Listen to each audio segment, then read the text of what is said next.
lo que me parece un tema apasionante de verdad, a una hora inusitada, lo lamento mucho, les pido excusas porque hemos alterado el horario y hemos alterado con eso sus planes de sábado, pero les prometemos que vamos a intentar hacer una charla interesante y divertida para que valga la pena aplazar unos minutos el almuerzo.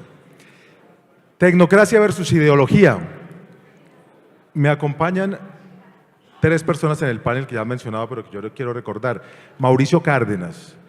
Ustedes todos conocen a Mauricio Cárdenas, pero pese a que lo conocen, yo me voy a demorar presentándolo. Porque Mauricio Cárdenas fue ministro de Hacienda, fue ministro de Minas y Energía, fue ministro de Transporte, fue ministro de Desarrollo, fue director del Departamento Nacional de Planeación. ¿Me faltó alguno? No. Estudió en la Universidad de los Andes y estudió en la Universidad de California, en Berkeley, donde es economista. Y me he tomado el tiempo largo de presentarlo porque supongo que Mauricio es tecnócrata. Y por eso quizás está en este panel. Y está conmigo Alejandro Carlos Chacón. Él es senador del Partido Liberal, fue representante a la Cámara por el norte de Santander, que es su tierra, fue presidente de la Cámara de Representantes y es abogado de la Universidad Libre. Entonces, Alejandro, usted viene siendo ideólogo. Y está conmigo Diego Bautista. Diego Bautista es el director de Derechos Humanos de USAID. Fue hasta hace cuánto, Diego, director de la Agencia de Desarrollo Rural, hace poco, ¿verdad? 3 meses. Hasta hace 3 meses, director de la Agencia de Desarrollo Rural. Es ingeniero industrial, estudió en la Universidad de los Andes y estudió también en la Universidad Pompeu Fabra de Barcelona. Bueno, pensé mucho en estos días sobre cómo deberíamos enfocar este panel de tecnocracia versus ideología en medio de la polarización política. Y se me ha ocurrido que quizás este es un debate que tiene que ver con la semiótica, que tiene que ver con el lenguaje, que tiene que ver con una manía que me parece tan colombiana, tan perjudicial y que de alguna manera enlaza con lo que estábamos oyendo en el panel pasado, de criminalizar las palabras, de buscarles un sentido que no tienen quizás. Y empiezo por la última del título de este panel, que es el de la política. La política en Colombia, lo que a mí me asombra mucho y me duele mucho, se volvió una ofensa. Si escucharon cuando Martica me presentó, yo soy el director del servicio informativo de Caracol Radio, así que mi oficio es presentar información. Y la primera vez que hoy presentamos información fue a las 7 de la mañana en el noticiero, el primer noticiero que sale al aire hoy. Una de las informaciones que presentamos, no era la más importante, pero fue una importante, era el anuncio del gobierno de presentar una reforma a la Procuraduría en el Congreso de la República. Y el desarrollo de la información eran congresistas que hablaban sobre ese anuncio del gobierno. Y de pronto un congresista, que prefiero no mencionar su intervención, que fue la que sacamos al aire nosotros, dijo: me gusta mucho la posibilidad de que haya una reforma a la Procuraduría, espero que no le metan política. Yo pensé, pues si no se trata de eso, justamente, digo, la Procuraduría no es una entidad política y el Congreso no es una entidad para hacer política, pero es que se nos volvió político o politizar, se nos volvió un insulto.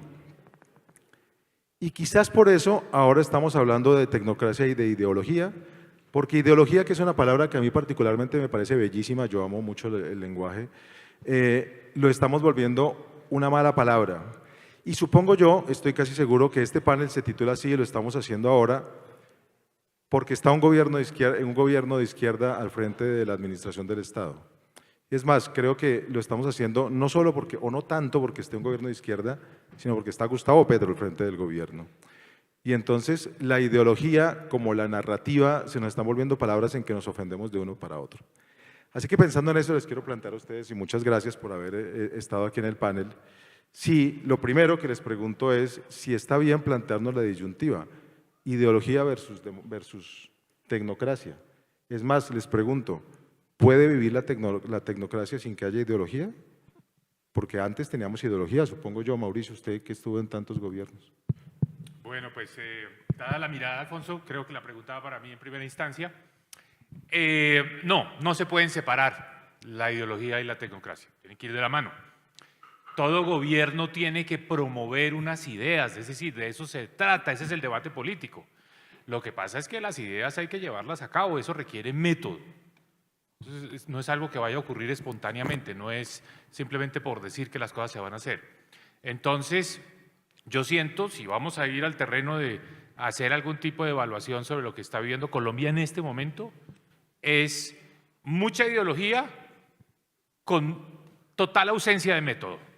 Es decir, sin ninguna capacidad de traducir esa ideología en bienestar. Si ustedes se preguntan qué ha pasado desde el 7 de agosto del 2022 hasta hoy, ¿en qué le ha mejorado la calidad de vida a los colombianos? ¿Cuáles son las realizaciones de este gobierno? Yo diría que son nulas. Entonces, ideología sin capacidad de implementar, de hacer las cosas, de ejecutar, para usar el término de moda, pues realmente no conduce a nada.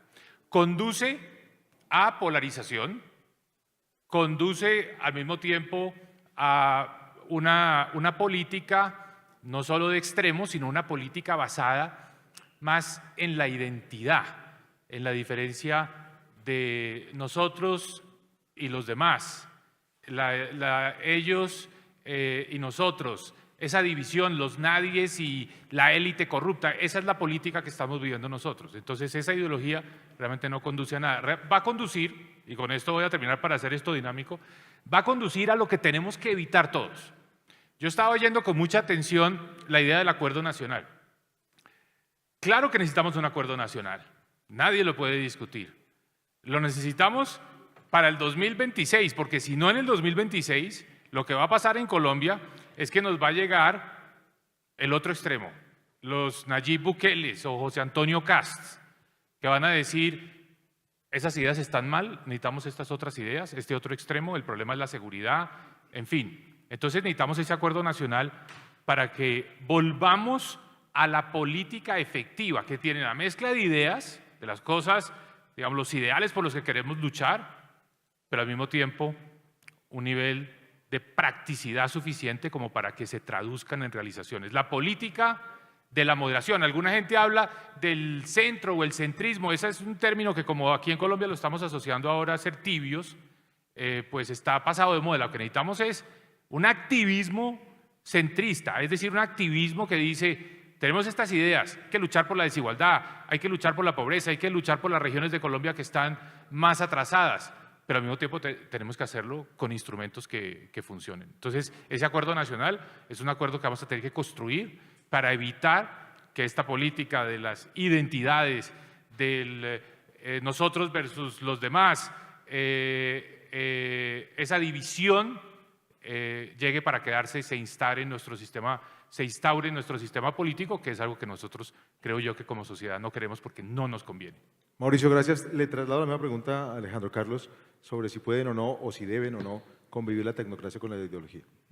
Gracias, Alfonso. Un saludo especial para todos y un agradecimiento especial por esta invitación.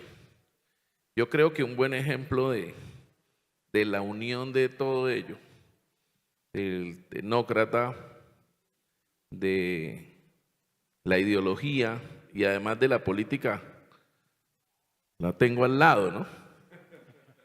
El ministro Cárdenas es un técnico, le gusta la política y es un conservador, tiene una naturaleza esencial y con ideología, con fuertes visos también de libertades, ¿no, mi doctor Mauricio? Este es un gran ejemplo. El tecnócrata puro, por naturaleza, no le gusta el político, no le parece que deba manejar sus asuntos con ideología, y un país no puede solo vivir de técnicos, que es la tecnocracia. Tiene que tener una combinación porque es la naturaleza propia del ser humano. Ni siquiera ese tecnócrata está alejado de lo que cree y lo que piensa, muy en su interior, a pesar de todo lo que haga con su experiencia científica, va a tener el corazón y la mente en lo que él cree, a pesar de que la ciencia le pueda ofrecer cualquier cosa. El gran problema es cuando, así como un tecnócrata puro podría pensar y desechar que la ideología o la política puede estar apartado de lo que él debe ser el gobierno de lo público, también es gravísimo cuando un político solo se basa en su propia ideología y cree que así es que debe gobernarse un país. Entonces, por naturaleza y por principio, ya en la pregunta, debieran coexistir la política.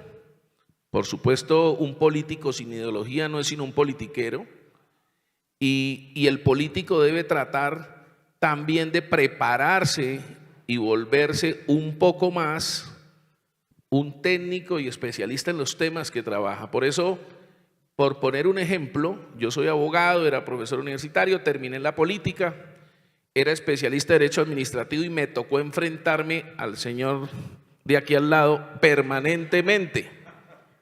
Yo estaba en las económicas, siempre coordinaba aquí con el doctor Mauricio los debates de las económicas como coordinador seguramente de tributarias o de presupuesto, y estudié una maestría en economía porque esa no era mi fortaleza. Entonces, como político tuve que tener que aprender, me esforcé por tratar de ser más técnico para poderme enfrentarme al doctor Mauricio Cárdenas. Recuerdo una vez que le llevé unos alumnos míos al doctor Mauricio siendo ministro y dijo: qué peligro, ahora Chacón aprendiendo economía. Y era mi clase de maestría de economía. Yo creo que la coexistencia es lo que nos da el futuro de este país. El problema que hoy tenemos es que no entendemos que unos técnicos, sin apartarse de su ideología, y un gobierno que tiene unos principios ideológicos muy fuertes, no pueden dejar de lado cómo creemos y pensamos los demás distintos a ellos. Gracias. Diego Bautista. Bueno, muchas gracias. Primero, además, agradecer nuevamente a los organizadores, a Alejandro, a todo el equipo por hacer esto, por lograr que aquí concurran personas que se encuentran en lugares formales, y la formalidad a veces es muy complicada para resolver algunos temas. Y esto es un espacio interesante porque es como un gran pasillo. Todos los que han estado en reuniones saben que muchas cosas importantes suceden en el pasillo, no tanto en la mesa formal. Entonces, muchas gracias, y gracias por invitarme así a quemarropa a pasar acá. Yo quiero empezar con una frase setentera, que por aquí no creo que todos la conozcan, o algunos, los que hemos estudiado alguna cosa de historia, pero aquí algunos de los últimos mohicanos en este sitio de esos años, y que era lo que López Miquelsen decía de: pasajeros de la revolución, por favor pasar a bordo. Y yo creo que estamos en un momento de responsables y conductores del cambio, por favor, arranquemos esto, porque en los paraderos y en las estaciones siguientes hay mucha gente esperando. El cambio es una necesidad de esta sociedad, absoluta. Yo creo que es muy difícil encontrar en este momento un colombiano, salvo que tenga una bandera político-electoral demasiado extrema o útil para sus intereses políticos, que se oponga al cambio. Yo creo que el cambio hoy está en la conciencia de todos y es una necesidad. Y el cambio va a pasar con este gobierno o tiene que pasar con el otro, porque el cambio lo está pidiendo la sociedad colombiana.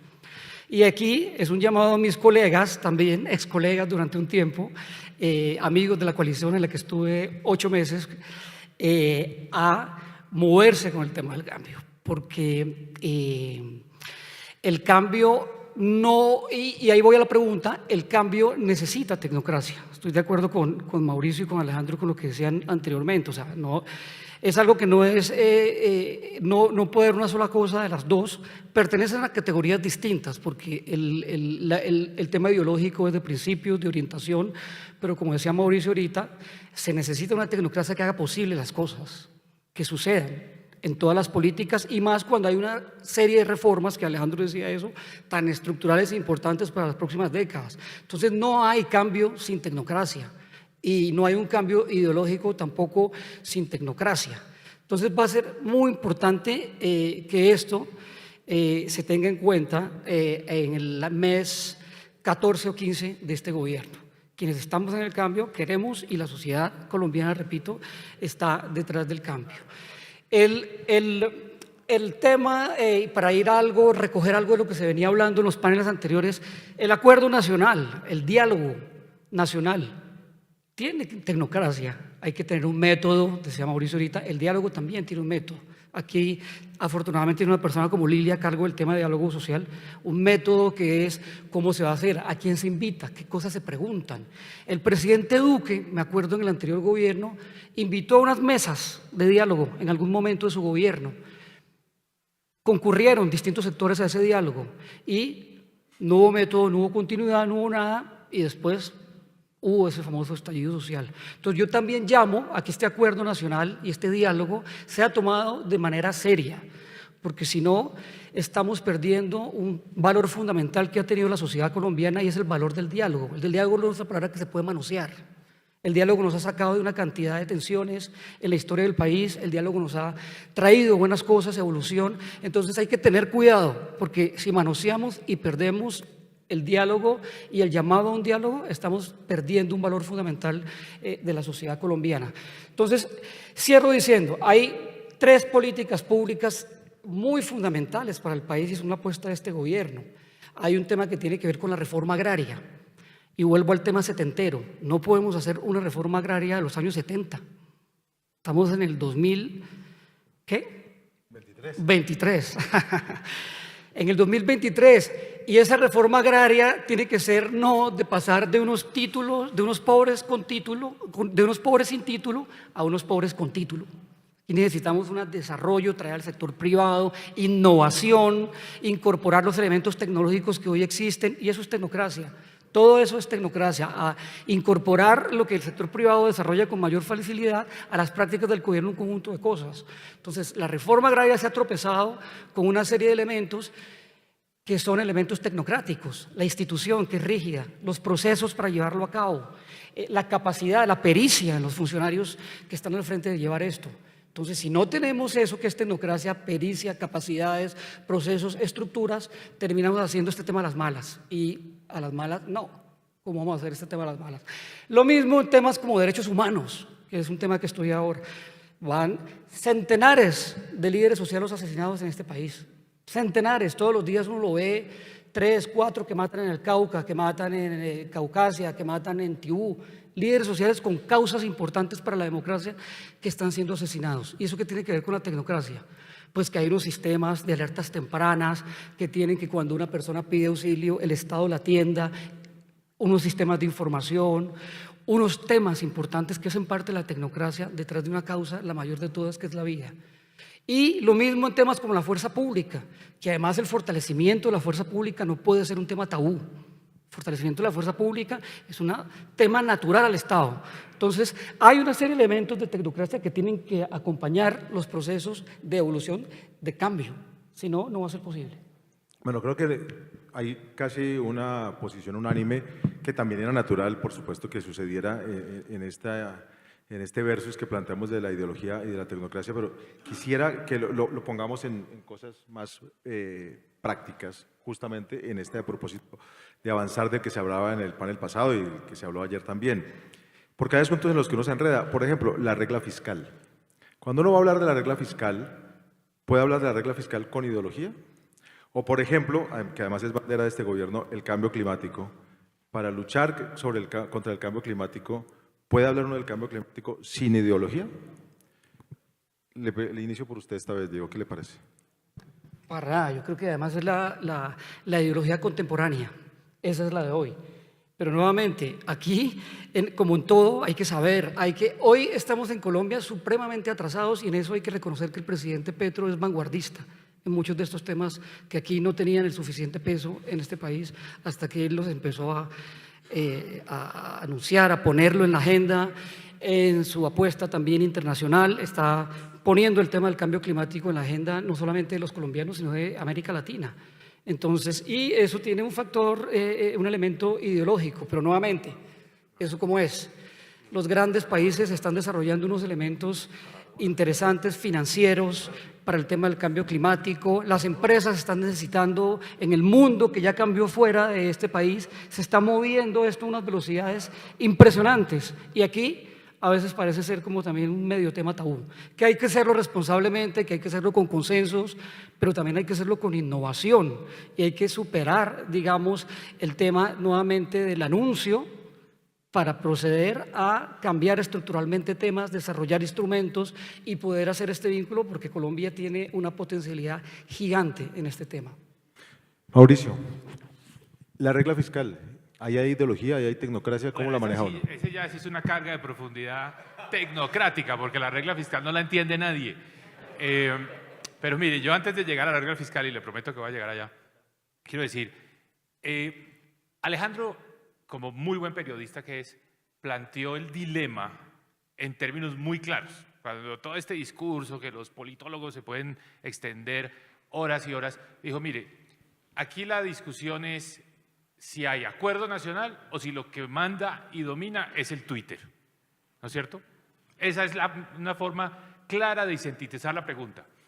Yo estoy seguro que si aquí hacemos una encuesta de qué va a ganar, si el acuerdo nacional o el Twitter en la administración de Gustavo Petro, mayoritariamente gana la respuesta de que es el Twitter, porque es lo que representa esa política de la pugnacidad, de la polarización, de la división, y eso no va a cambiar. Eso yo no diría que es una ideología, esa es la expresión en el siglo XXI, solo que a nosotros nos llegó tarde, del nuevo populismo. Ese es el populismo hoy en el mundo, dividir. Entonces, no creo que eso vaya a cambiar, pero eso no hace menos necesaria y relevante la discusión del acuerdo nacional, porque creo que en el panel anterior quedó un poco como la sensación que se le preguntaba al gobierno o a los miembros del pacto histórico en el Congreso, oiga, ¿pero en qué consiste el acuerdo? ¿Cuáles son los elementos? Hubo 3 o 4 preguntas maravillosas en ese sentido, y la respuesta siempre fue muy vaga, muy evasiva. ¿Por qué? Porque no hay un mandato, no hay una instrucción de decir es que estos son los 10 temas, o los 5 temas, o los 2 temas, y este es el acuerdo. Entonces, ¿qué pasa?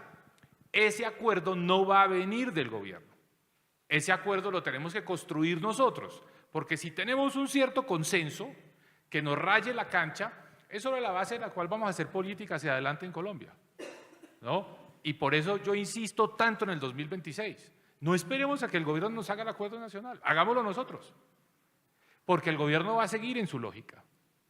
Y esa es una lógica distinta, es la lógica del Twitter. Y usted lo cogió con le pegó a la pepa.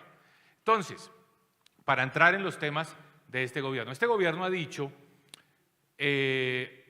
cambio climático es muy importante. Estábamos aquí hablando con Alejandro Carlos, mire, nosotros somos 2 personas muy distintas, ¿no es cierto?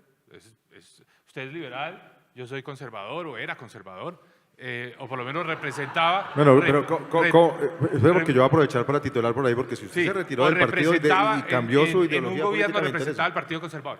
Eso no era ningún obstáculo. ¿Y ahora es de la Nueva Fuerza Democrática o dónde se fue No. usted? Porque en algún lado estará o no. Ahora estoy tratando de construir este acuerdo nacional. Representábamos visiones distintas, orígenes distintos, etc. Pero entre él y todo lo que representa el senador Chacón en términos de la fuerza electoral, de las mayorías en el Congreso, etc., y el gobierno, sacamos 50 leyes. 50 leyes, entre las cuales está, Alfonso, por ejemplo, el impuesto al carbono. O sea, seguramente nosotros no fuimos tan efectivos haciendo política con el cambio climático, ni lo posicionamos tanto como tema en Colombia, pero fuimos mucho más prácticos en poder sacar adelante algo concreto que es determinante para reducir las emisiones de gases de efecto invernadero, que es ponerle un gravamen al carbono, al dióxido de carbono. Eso lo hicimos, o que ustedes recordarán cuando empezaron los supermercados a cobrar 50 pesos por las bolsas de plástico, que fue disuasivo, que todos dijimos, no vamos a pagar los 50 pesos, más bien traigamos la bolsa reciclable. Bueno, y hay muchos ejemplos. ¿Pero por qué? Porque había ideas, había voluntad de llegar a un acuerdo, no todo lo que el gobierno quería se sacaba, y la verdad, y esto lo dije yo muchas veces en las plenarias del Senado y la Cámara, el debate en el Congreso mejora los proyectos de ley. Hay cosas que uno no se da cuenta al comienzo, hay cosas que está pensando pero no tiene toda la información, y es ese proceso que saca al final mejores leyes. Entonces, ¿qué creo yo? Que mientras el gobierno siga en la tesis de que son sus proyectos de ley, son sus iniciativas, y no hay espacio para este diálogo, se va a chocar, porque los proyectos se los van a rechazar. Entonces, por eso es que no se va a lograr avanzar. Termino con la referencia a la regla fiscal. ¿Qué ha dicho el presidente Petro? La regla fiscal, todo lo que hay que entender, si uno va a la minucia, es enredadísima, es complicadísima. La regla fiscal colombiana, vamos a ponerlo en términos muy generales, es buena. Es una regla mejorada. Nosotros teníamos una regla que habíamos creado hace como 10 años, después se suspendió para manejar la pandemia y el gobierno Duque, antes de irse, la metió en la ley de inversión social, pero era una cosa que nadie se daba cuenta y que no era el punto focal de la discusión, y salió una buena regla. ¿Qué dice la regla para ponerlo en plata blanca? Que hoy, que Colombia tiene una deuda pública de 60% del PIB, la debe bajar a 55% del PIB, para no tener una deuda excesiva. ¿Qué ha dicho el presidente Petro? El presidente Petro ha dicho, mire, eso lo heredé yo, no me gusta, no estoy completamente convencido, pero lo voy a cumplir, un poco como a regañadientes. Y lo va a cumplir porque sabe que si dice que no la va a cumplir, pues se le viene todo el mundo encima, se le vienen los mercados, las calificadoras, etc. ¿Qué creo yo que va a pasar? Honestamente, que al final del día no la va a cumplir. Y les voy a decir por qué. La economía se está desacelerando brutalmente. Hoy no hablamos casi de ese tema. Es como una corriente interna, subterránea, que no Que fue hay- la alerta que puso usted en su columna Exacto, que no hay irrumpido. de ayer, ¿no? Entonces, cuando eso salga y ya se vuelva una fuerza muy dominante, el país no va a estar hablando que si la paz total o los escándalos que salen todas las semanas. El país va a decir, oiga, estamos en una crisis, tenemos que salir de esta crisis. Y esta crisis no se va a resolver bajando la tasa de interés, porque es muy profunda, es una crisis de confianza. ¿Por qué? Porque el mensaje del gobierno ha sido, en la ideología ha sido muy sencillo. El Estado lo puede todo. El Estado es capaz de manejar la salud, el Estado es capaz de manejar las pensiones, el Estado es capaz de manejar los servicios públicos. No más modelos como las 4G. Nosotros somos capaces de hacer las vías. Además no se necesitan autopistas, se necesitan vías terciarias. Esa es la visión, esa es la ideología. Eso al inversionista, el empresario le dice, oiga, no, estas no son las condiciones propicias para invertir. Y el consumidor, el hogar, se da cuenta de eso y dice, esto se va a poner difícil. Entonces ustedes ven las encuestas cayendo. Entonces, van a bajar las tasas de interés, el Banco de la República las bajará más adelante, pero eso no va a reactivar. Entonces, viene una época fuerte, negativa en materia económica. ¿Y ahí qué va a hacer el presidente? ¿Cuál es la herramienta que tiene? ¿Con qué va a tratar de sobrevivir políticamente hasta el 2026? Con el gasto. Pero no el gasto que necesitamos de hacer las instituciones educativas o los hospitales, no, porque eso es difícil, eso requiere método para hacer la ejecución. Van a ser las transferencias monetarias. Eso es lo que se viene en Colombia, más transferencias, más plata. Y obviamente para hacerlo va a tener que sacrificar las metas fiscales. Entonces yo no soy optimista, yo creo que por el camino que vamos estamos equivocados, pero para rectificar se necesitaría un presidente que dice, voy a abandonar el Twitter y me voy a pasar a lo del acuerdo, porque en el acuerdo entonces tengo que negociar una serie de, digamos, de puntos, entre los cuales va a estar de número 1, en ese acuerdo tiene que estar, el sector privado no es el culpable de todos los males de Colombia. El sector privado ha contribuido a muchas de las soluciones de los problemas de Colombia. El sector privado debe ser parte de la solución de esta crisis económica en la que vamos a estar. ¿Cómo? Haciendo las carreteras, haciendo la vivienda. Entonces, ¿será el presidente Petro capaz de dar ese giro, de cambiar su forma de ver la política y pasarse a un modelo más pragmático? Pues cada quien tendrá su teoría y lo juzgará. Yo soy un poco escéptico de eso, pero por eso desde ya tenemos que empezar a labrar un poco lo que serán esos cimientos de un acuerdo nacional, que por cierto, deje atrás un poco la controversia. Y esta es una crítica un poco amigable, Paloma, porque me gustó mucho su intervención y la aprecio mucho a usted como persona y como senadora. No más sobre el acuerdo de paz. No, ya eso tenemos que dejarlo atrás. Ahora tenemos que ponernos de acuerdo, es el futuro de Colombia. Es sobre el futuro, es demasiado lo que está en juego. Entonces, yo creo que hay muchos más elementos en común entre personas que votaron a favor o en contra del acuerdo de paz del 2016, de lo que hoy nos diferencia. Pero si estamos reviviendo siempre como ese tipo de fracturas, nos van a ganar los extremos. Tanto los de derecha, los Bukeles y los Cast, como los herederos de Gustavo Petro. Bueno, ahora voy con Alejandro Carlos, pero le agrego una cosa a usted, Alejandro Carlos, que hasta donde sé sí sigue siendo liberal. es buena parte de la discusión que se está haciendo en este momento en el país tiene que ver con las reformas sociales, la reforma a la salud sobre todo. Y tenemos la reforma laboral, la reforma pensional, la reforma de la Ley Superior de Educación. Ahí tiene que haber ideología, ¿qué tanta tiene que haber o no puede haber? Como el panel pasado planteaba, incluso Paloma creo también, sobre la necesidad de que la reforma a la salud no esté mediada por eso, sino por un criterio mucho más técnico. Usted que está justamente en el Congreso trabajando en eso. Gracias. Bueno, yo vengo siendo el representante del Centro Liberal Institucional, para que lo establezcan en este país ideológicamente, para que me tengan ubicado. El mejor ejemplo para hablar de la regla fiscal de tecnocracia es ese, con acuerdo político, evitando precisamente o contendor de sesgos ideológicos, y nos pusimos de acuerdo. No crea que es fácil en el Congreso decir hasta aquí llegamos. Llega un punto en donde usted no puede tocar el presupuesto, ni el gobierno tampoco, y se acabó la ideología. Esto es serio en el país. Y le dijo, existe la regla fiscal, y el Congreso caminó a hacer algo técnico, serio, que evitaba precisamente que la polarización política afectara a la nación presupuestalmente. Esa es la realidad de la regla fiscal, querido ministro. Tal cual. Y es un buen ejemplo del tema que hoy tratamos. Yo creo que con eso cierro la pregunta de la regla fiscal. El mejor ejemplo de un acuerdo de tecnocracia y de política es la regla fiscal. Es de las cosas que no puede perder este país o se nos puede caer precisamente por populismo. Frente a los proyectos y el acuerdo, nosotros poco hablamos del cambio. Nosotros lo hemos hecho y lo hacemos. Mauricio ahorita puso 2 ejemplos de no hablar mucho, no publicar mucho, no hablar tanto del medio ambiente, sino hacer. Puso 2 ejemplos, le voy a poner otro que nadie sabe, en la que yo soy el autor: prohibición de la explotación minera y petrolera de los páramos y humedales. Ustedes no saben quién es el autor, soy yo.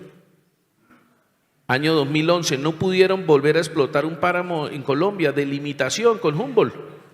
Tiene que delimitar Humboldt. Aquí está el páramo, aquí no hay, no pueden haber actividades agropecuarias, no puede haber explotación minera y no puede haber explotación petrolera. Eso es un ejemplo de hacer. Otra, esa misma prohibición en los arrecifes coralinos, que ya estaban entrándole allá en San Andrés a la explotación minera con licencias, y en todos los páramos había licencias. ¿Qué hicimos aquellos que no hablamos sino hacemos? Soluciones. Hay unos que son expertos y aquí los conocen mucho y creen que son los grandes políticos. Y hay otros que estamos allá y de verdad trabajamos por las soluciones del país, y muchos de los medios de comunicación del país no lo conocen. Y no soy solo yo, allá hay muchos en el Congreso que hacen la tarea y que no los conocen. Yo creo que el acuerdo es posible, y yo creo que este gobierno en unas formas lo está entendiendo. Le voy a poner un ejemplo claro, práctico, como nos lo pedía nuestro querido moderador Ospina. Alfonso, la jurisdicción agraria, ¿cómo la pidieron? La celebraron, ustedes la vieron, pero nunca se dieron cuenta cómo llegó. Llegó creación de corte, 9 magistrados, jurisdicción agraria. ¿Cómo salió del Congreso de la República? Jurisdicción agraria, sin acabar la especificidad que llevaba durante más de 150 años el Consejo de Estado, Corte Suprema de Justicia, conociendo asuntos de tierras, sin magistrados en las cortes, y diciéndoles, este no es un problema de cortes, este es un problema de cuerpo, Los magistrados deben ser en los jueces de la República. Vamos a una estatutaria y una ordinaria que de verdad fortalezca una jurisdicción agraria para acabar los problemas que tenemos hoy, precisamente judiciales en los temas de la tierra en el país. El gobierno cobró la jurisdicción agraria, pero nadie supo la discusión interna que se dio para concertar con las Cortes y la sociedad civil, la política, los técnicos, que eran precisamente ellos, para lograr sacar la jurisdicción agraria. Paloma, y la sacamos. Entonces sí es posible lograr acuerdos, entendiéndonos, y el gobierno lo entendió, y ahí vamos andando en esos proyectos como la pensional, la de salud, la laboral, tantas otras que ustedes no han visto, como creación de prácticamente cortes electorales únicas. Eso ya ha pasado por ahí, nosotros lo hemos parado. El Congreso ha sido digno y a la altura de estas grandes dificultades de un gobierno que ideológicamente es fuerte, pero que poco a poco va entendiendo que la institucional en este país es mucho más fuerte que los mesías, como lo pretendió hacer en una oportunidad otros gobiernos, y que llegó la Corte Constitucional con imágenes inmensas de 85% y le dijo no más. Y la institución, el pueblo estaba con él. El pueblo no se paró, aceptó la institucionalidad de este país. La Corte Constitucional le dijo no más, con el 85%, no con el 35% ni con el 45%. Entonces no hay que asustarnos. El Congreso está dando la talla y yo creo que lo que hay es que dejar que debata, dejar que haya discusiones. Mire, personas hoy como Catherine, como Katy, que las miraban llegando al Congreso como si fuera cualquier persona izquierda radical, y han venido con el propio gobierno al que apoyaron, diciéndoles hasta aquí llego, no puedo hacer esto, me parece que no es conveniente. Todos tenemos que entrar en razón en el ejercicio del punto. Pensional, la gente no ve cuál es la más peligrosa o cuál no puede ser. A mí me parece que la caja es la más peligrosa. Siempre hemos ayudado al pueblo, el problema es que la gente no reconoce lo que le estamos dando. Hay más de 100 billones que hemos dado en subvenciones, ministro, y hay que reorganizar el gasto para darlo y focalizarlo mejor, para acabar la inequidad en este país, acabar los regímenes especiales de pensiones como los nuestros, donde nos pensionamos, y un régimen de prima media para personas de altos salarios. Eso hay que hacerlo, para reorganizar ese gasto y dárselo a la gente más humilde de este país, al adulto mayor, a las mujeres. Yo creo que es posible, y este gobierno, así sea trancazos, está entendiendo que hay que acordar en el Congreso de la República. Gracias, Alejandro. Bueno, yo no quiero abusar de su tiempo, de su paciencia, de sus ganas de ir a almorzar, así que paso de inmediato a escucharlos a ustedes. Como saben ustedes, la dinámica nos indica quién quiere hablar. Escuchamos sus opiniones, o si quieren hacer una pregunta a alguno de quienes están acá sentados haciendo parte del panel, lo digan y lo pasamos de inmediato. Por favor, indico a quién le voy a dar la palabra para que le lleven el micrófono antes. Empiezo aquí con Katy Jubinao. Y después, ¿quién más levantó? Ay, no veo, pero vamos allá también a la persona del fondo. Andrés, creo. Jaime Andrés. ¿Sí? Después de Katy, para que le lleven el micrófono, por favor. Bueno, saludándolos a todos. Mi nombre es Katy Jubinao, representante de la Cámara por Bogotá, por el Partido Verde. La number one. Muchas gracias a los líderes de opinión, además, por reconocer nuestro trabajo. Yo creo que llevamos ya un año, y lo digo con el mayor respeto, teniendo esta conversación una y otra vez. ¿Cómo hacemos un diálogo nacional? ¿Cómo hacemos un acuerdo nacional? El presidente Petro un día dice que quiere el acuerdo nacional, al día siguiente el Congreso le responde que listo, el diálogo nacional, el sector privado alza la mano y dice aquí estamos para el diálogo nacional. Y les quiero poner con el ejemplo de la reforma a la salud, lo realmente enredado que está ese diálogo nacional, al punto que yo me siento muy pesimista. Les quiero decir la verdad. En la reforma a la salud, yo creo que todos estamos de acuerdo en términos políticos de el objetivo que tiene que cumplir el sistema de salud. Hacer el derecho fundamental a la salud, pues efectivo, no es más nada. Pero la forma en cómo el gobierno presentó la reforma a la salud, la ideologización tan absolutamente impresionante que uno extrae de la reforma a la salud, el desprecio del gobierno, por los técnicos que llevan años, algunos llevan su vida entera estudiando los sistemas de salud,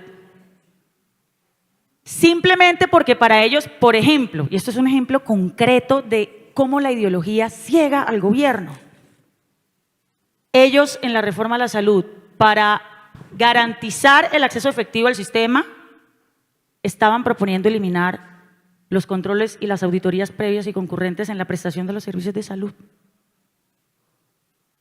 Y yo le he dicho 1000 veces al gobierno, ¿ustedes quieren un cartel de la hemofilia todas las semanas o cómo es esto? ¿Ustedes cómo se les ocurre que desaparecer las auditorías previas y concurrentes en el sistema nos va a llevar a un sistema feliz de salud en donde todo el mundo va a tener acceso, alzando la mano, y no más bien unos escándalos de corrupción que no están escritos en este país? Yo ya me imagino a los CAPS siendo los nuevos focos de corrupción, facturándole a la ADRES como unos locos y la ADRES desembolsando el 80% de la facturación a 30 días.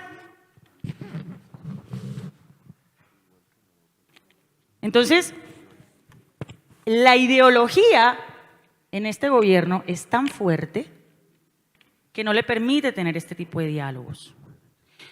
Y lo decía el senador Chacón, y con esto termino, Alfonso, claro, muchos de nosotros que llegamos nuevos al Congreso, llegamos desde el activismo, yo me considero una mujer profundamente progresista, de verdad. Y además que considero que no hay nada más progresista que la Constitución Política del 91.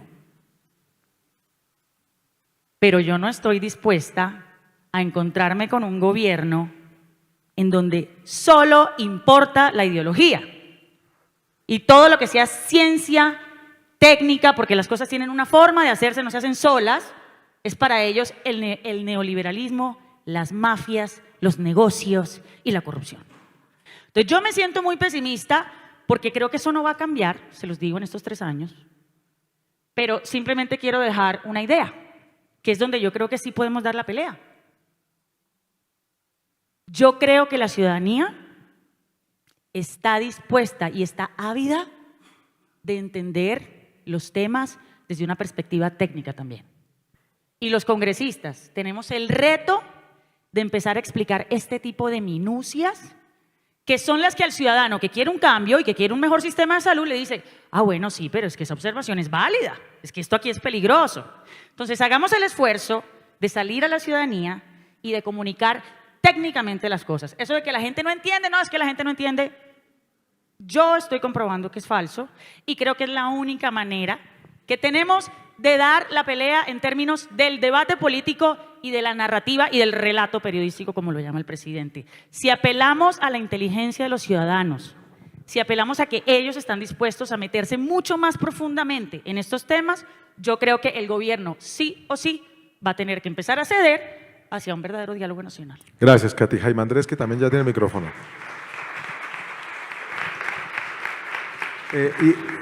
Antes de que empiece Jaime Andrés, si alguien más indica por acá para ir repartiendo, pasando el micrófono. Jaime Andrés, adelante. Listo, muy rápido, pero muy franco. Yo creo que en Colombia hace muchísima falta más tecnocracia. Y esto suena radical, pero voy a explicarlo. Uno observa que hay unos bolsillos tecnocráticos muy capaces en ciertas entidades del gobierno colombiano, sobre todo a nivel central, y el resto del gobierno es raquítico en capacidad tecnocrática. No va como sector privado a distintos ministerios y observa enormes diferencias tecnocráticas y eso me parece muy delicado. En eso hay muchísima responsabilidad, se lo tengo que decir a Mauricio, muchísima responsabilidad de Hacienda por la forma como históricamente ha controlado el tema de los cargos públicos en las entidades. Y observa uno que salen unas entidades raquíticas que terminan haciendo contratación todos los años de nóminas paralelas para tratar de ejecutar. Voy a poner un ejemplo concreto de un área que me preocupa muchísimo en el Estado colombiano por su enorme debilidad, la de contratación pública. El gobierno colombiano a nivel nacional, a nivel local, tiene enormes incapacidades para planificar la contratación y contratar, y por eso tenemos la contratación a dedo que tenemos y la enorme vulnerabilidad a la corrupción. Yo le quería comentar a la senadora Paloma que los países que son más exitosos en atraer inversión extranjera, en atraer inversión en infraestructura, son aquellos que se han dedicado a construir una capacidad de contratación con carrera administrativa en contratación, donde los oficiales de contratación, el equivalente de los secretarios generales acá, son de carrera. Los políticos trazan el rumbo, el ministro dice es por acá, quiero un contrato que tenga estos objetivos, quiero un contrato que tenga estos resultados, pero la contratación la manejan funcionarios de carrera. El gobierno americano tiene carrera administrativa para la contratación y no los puede cambiar. Puede llegar un nuevo ministro y no puede echar al secretario general o al funcionario de carrera, que es el que arma las licitaciones. Eso en Colombia es dramático y por eso uno se acerca como sector privado al gobierno y le pregunta, bueno, ¿y cuándo va a salir ese proyecto? ¿Cuándo sale el metro? No, yo creo que en 6 meses, vuelve uno a los 6 meses. ¿Cuándo sale el proyecto? No, en 1 año lo tenemos listo. No, lo estamos estructurando. Decía usted en su columna hoy, Mauricio, que tenemos que reactivar un programa de infraestructura importante. Le digo, no va a estar listo ese programa de infraestructura en este gobierno porque no hay capacidad para estructurar los proyectos. Se lo digo, el capital está listo, la plata afuera está lista para venir a Colombia. No hay proyectos. Y tristemente los estructuramos mal. Tiene que ser muy malo para este país decir que entregó la línea 1 del metro a un concesionario que licitó. El Regiotram de Occidente, un concesionario lo licitó. El Río Magdalena, un concesionario que además se siniestró por corrupción. Entonces, es grave. Tenemos que cambiar esa área de contratación pública y si no la fortalecemos, olvidémonos de la discusión entre ideología y tecnocracia. No va a haber capacidad de ejecución en el gobierno colombiano, ni en el nivel nacional ni en el nivel local. Gracias. Acá, antes de empezar, sí, por favor, me acuerdas tu nombre, por qué estás acá, tu empresa a cargo y para que todos los tengamos claro. ¿Alguien más atrás que quiera allá? Por favor, vas entregando el micrófono atrás. Adelante. Vale, muchas gracias. Sandra Forero Ramírez, candidata al Consejo, cabeza de lista del Centro Democrático. Consejo de Bogotá. Bogotá, sí señor. Un par de comentarios, reflexiones. Alejandro, nuevamente gracias por la invitación. Y me estoy rigiendo mucho a lo que fue la agenda de este evento. ¿Un cambio hacia dónde? He estado pensando permanentemente un cambio para qué, sin desconocer como colombiana que por supuesto Colombia requiere cambios y ajustes, pero el cambio ¿para qué? Y ahí entra algo que es maravilloso de este panel y es la ideología y la tecnocracia. Ahí necesitamos la tecnocracia para definir cuál es la línea base y ahí partimos al cambio. Pero cuando uno parte hablando de un cambio, desconociendo lo que dan los estudios de impacto, lo que muestran las cifras, lo que muestra realmente la ciencia y la tecnología, y de ahí solo se carga de ideología para hacer el cambio, ahí nos estamos equivocando. Y me encanta porque en este panel, en el anterior, en los de ayer, todos y es cierto, todos los que participaron dijeron yo he hecho parte de la construcción de Colombia. Izquierda, derecha, centro, todos han dicho yo he hecho parte de la construcción de Colombia. Eso quiere decir que Colombia no estaba arrancando de cero cuando llega este gobierno. Acá hubo algunas personas, Alejandro, en los ejercicios de los años anteriores que decían, pues nos toca llevarla al fondo para que la sociedad se convenza de que sí se necesita el cambio. Perdón, tú mismo paraste ese día esa intervención y dijiste, no, acá no se trata de llevar a Colombia a una crisis para convencer a la sociedad que toca arrancar de cero. Y eso está pasando en la reforma a la salud, eso está pasando en la reforma laboral, donde desconocemos el 60% de la informalidad que tenemos, eso está pasando en la reforma pensional. Por tanto, lo mínimo que debemos hacer para atender, ahora sí hablar de acuerdos y el cambio y las reformas, es ponernos de acuerdo en la línea base. Y no quiere decir que ninguno de los sistemas que existen en Colombia tengan que destruirse. Ahí recojo las palabras de la senadora Paloma Valencia, donde dice, hombre, construyamos sobre lo construido, donde todos hemos sido actores de esta construcción de país. Y lo segundo que quisiera decir es, no me ha podido quedar claro sobre todo en el panel anterior, pero para dejarlo sobre la mesa, Alejandro, una reflexión, es cómo se articula el diálogo y el acuerdo nacional con las reformas que ya están caminando en el Congreso, con los actos administrativos que salen día a día y que le pegan un susto enorme, tanto al sector productivo, a la academia que está opinando, a los científicos y a los técnicos y a la sociedad en general. ¿Eso cómo se articula? Vamos a hablar del acuerdo nacional, buenísimo, buenísimo, pero las reformas están andando y todos los días sale un decreto o una resolución que se pasa por encima muchos temas técnicos e incluso legales y van haciendo las reformas a cuentagotas y ahí todos estamos esperando que se acaben de dar las reformas. Muy valioso, senador Chacón, entonces, y representante Catherine, el papel del Congreso, porque están saliendo actos administrativos directamente del Congreso que a poquito van haciendo las reformas. Y un llamado de un tema que llevo yo en la sangre, que llevo en mi corazón, que es el tema de la vivienda. La vivienda no ha sido objeto de una reforma. La vivienda, la política de vivienda de Colombia que se ha construido durante 30 años, en los que ustedes han hecho parte y ha hecho parte toda la sociedad colombiana, se está destruyendo y se está destruyendo de un plumazo. Esa es la muestra que no se reconocen los análisis de impacto hechos por técnicos y no se reconoce la realidad de lo que necesitan los colombianos para seguir adelante.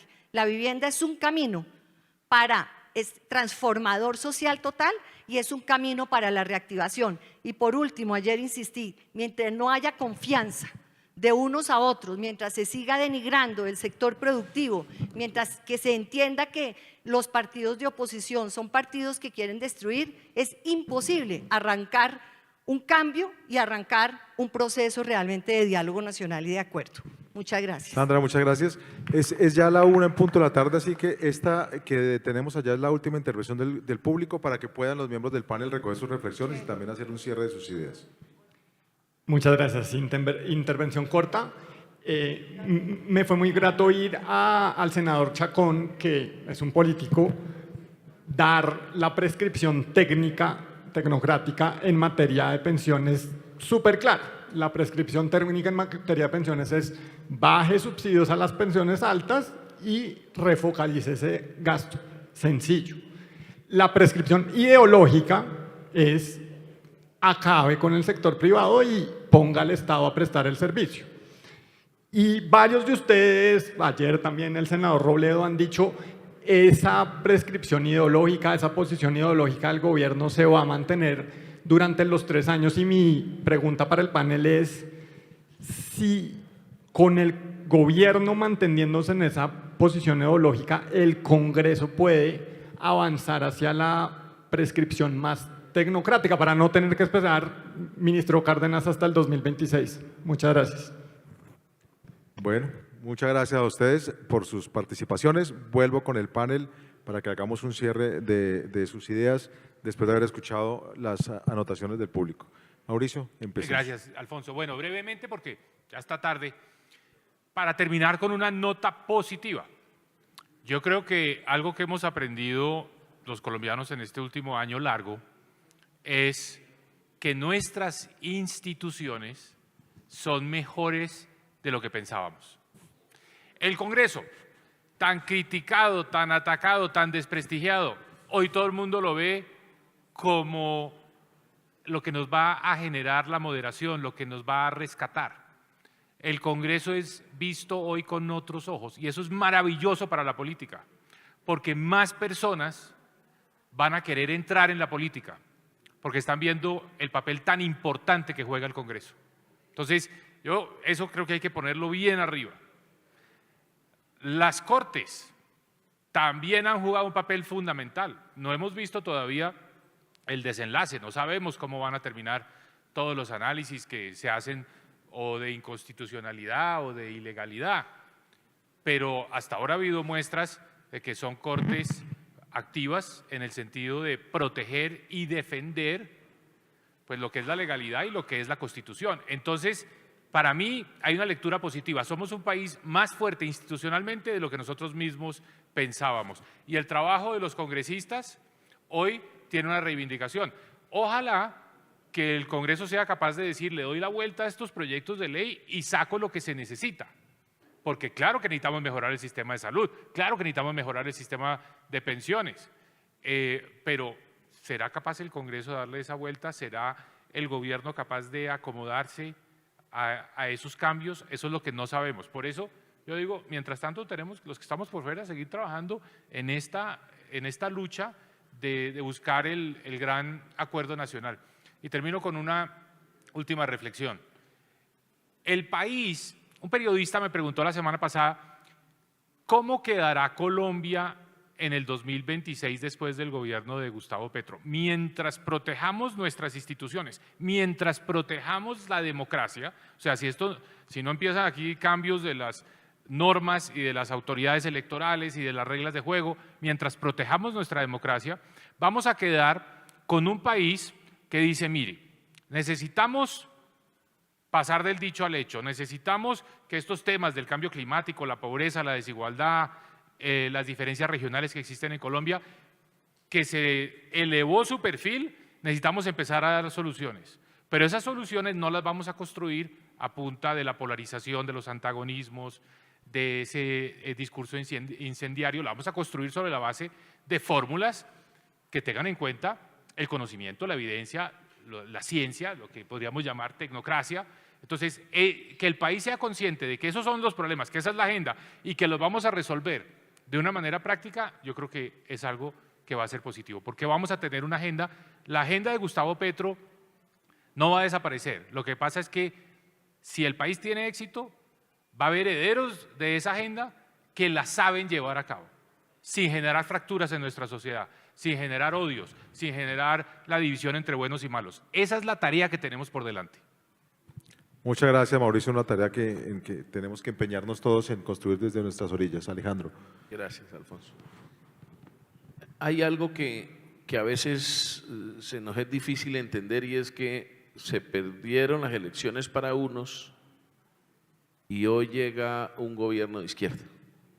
Y a veces ha sido muy difícil asimilarlo. Y los pensamientos ideológicos son totalmente distintos.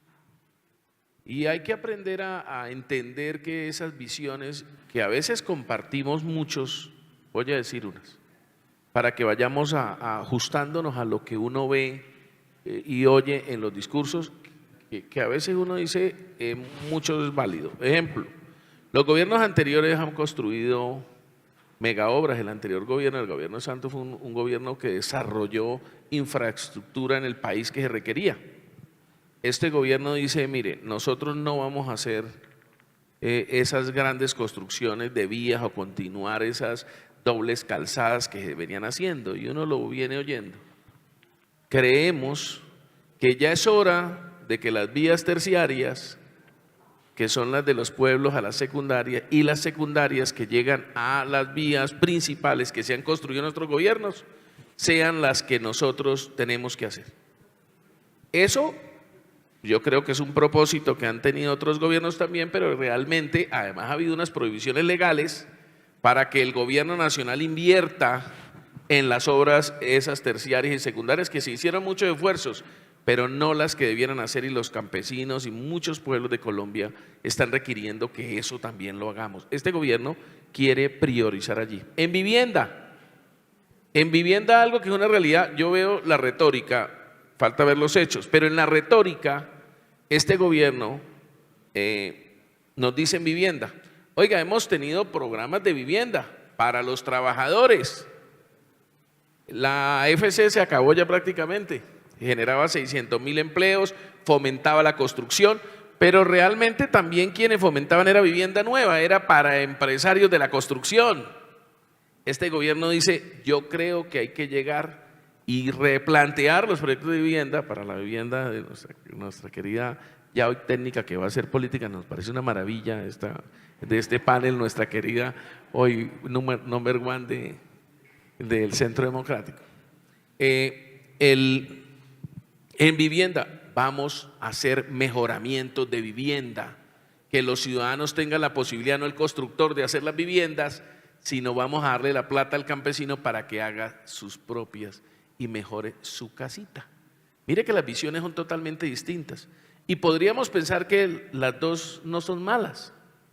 Es la combinación de las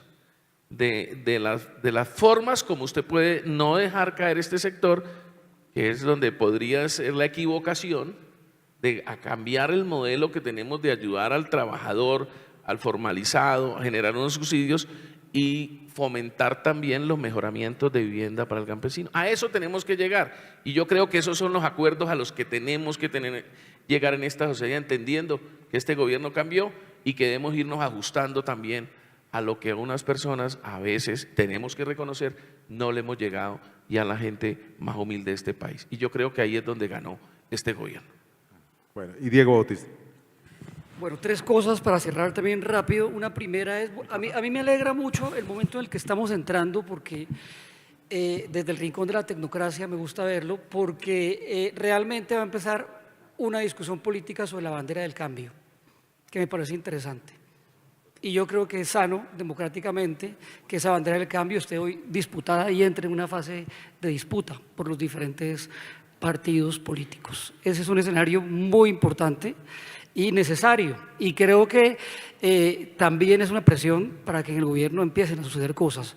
Yo estoy más preocupado porque no sucedan cosas que porque necesariamente haya malas cosas. Yo en eso tal vez no estoy de acuerdo con Mauricio Cárdenas, porque hay unos temas que están pasando positivos. El desempleo está bajando. Mauricio sabe lo que es lograr una cifra por debajo de un dígito en el tema de desempleo, eso es importante. La inflación se le está doblando también el espinazo. Entonces hay unos elementos que en este gobierno son positivos. Hay otros que no arrancan y seguramente hay otros malos. Yo oí ahorita a Jaime Andrés Niño hablar de las estructuras de las organizaciones y los ministerios. Yo en la Agencia de Desarrollo Rural tenía 700 contratistas en un tema tan fundamental para Colombia como el desarrollo rural, no una profesionalización de esa actividad. En el sur del Atlántico, cuando estuve visitándolo, me encontré a muchos campesinos de la reforma agraria de Carlos Lleras Restrepo de los años 70, para seguir con el tema setentero. Estaban orgullosos, unos viejos de 75, 80 años, orgullosos de su título, no los vendieron, descalzos, con la camisa raída, en la absoluta pobreza. Esa es una reforma agraria fallida.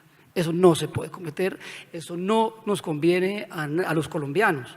Entonces hay que hablar de eso y hay que incorporar eso.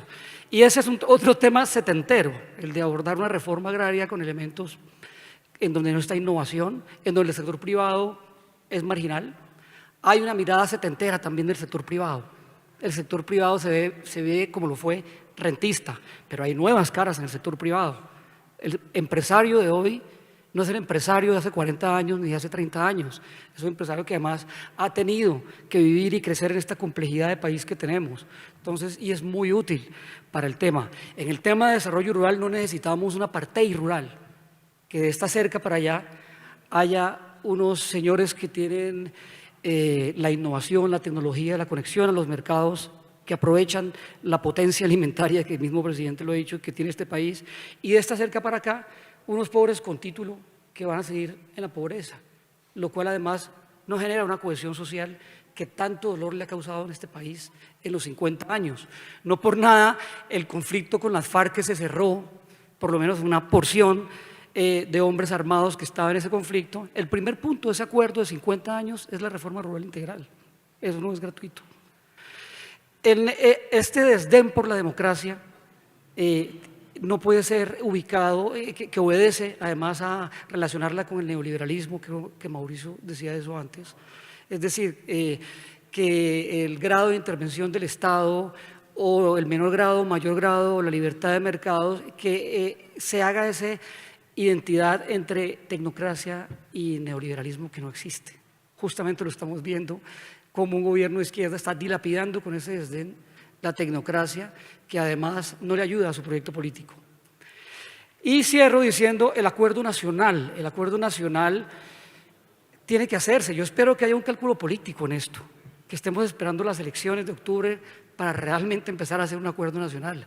Si en diciembre no estamos andando en esto, este acuerdo nacional no se va a hacer con esa oportunidad que tiene el presidente de hacerlo, con él en el gobierno y lo interesante de la oportunidad del poder, sino que se va a terminar haciendo con el presidente Petro en la oposición. pero se va a hacer. Se tiene que hacer un acuerdo nacional. Muchas gracias, Diego.